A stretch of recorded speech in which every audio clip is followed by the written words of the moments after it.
भंडारा शहरात अनधिकृत परंतु उंच इमारतींची संख्या झपाट्यानं वाढत आहे। यापैकी अनेक इमारतींसाठी नगर परिषदेकडून अग्निसुरक्षेबाबत परवानगी घेण्यात आलेली नाही।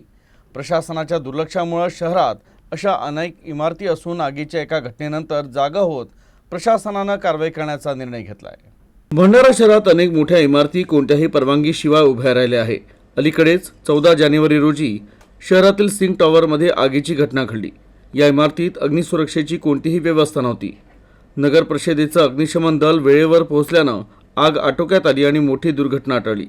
पण आश्चर्याची गोष्ट म्हणजे ही घटना होऊन 7 दिवस उलटले, मात्र नगर परिषदेच्या वतीनं अजूनही सिंग टॉवरचा पंचनामा करण्यात आलेला नाही। मात्र लवकरच सिंग टॉवरच्या मालकाविरुद्ध गुन्हा दाखल केला जाईल। याशिवाय शहरातील खासगी रुग्णालयांसह इतर इमारतींमध्येही अग्निसुरक्षा तपासण्यात येईल, असं नगर परिषदेच्या मुख्याधिकाऱ्यांनी स्पष्ट केलंय। अग्निशमन प्रतिबंधक अधिनियमांतर्गत या सिंग टॉवरवर वीरेंद्र सिंग असं त्या मालकांचं नाव आम्हाला कळालेलं आहे। त्यांच्यावर आज आम्ही सिटी पोलीस स्टेशनमध्ये गुन्हा दाखल करतोय।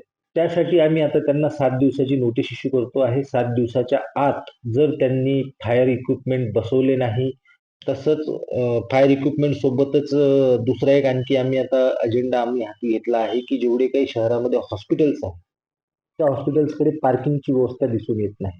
त्यामुळे देखील भरपूर मोठ्या प्रमाणावर दुर्घटना घडून येत आहेत। त्यांना देखील आम्ही 7 दिवसाची नोटीस इश्यू करतो आहे। जे फायर इक्विपमेंट 7 दिवसामध्ये बसवणार नाही त्यांना नगर परिषदेकडून 1 लाख रुपयाचं फाईन तर आम्ही करूच, पण पुढीलही कायदेशीर कारवाई आम्ही करू।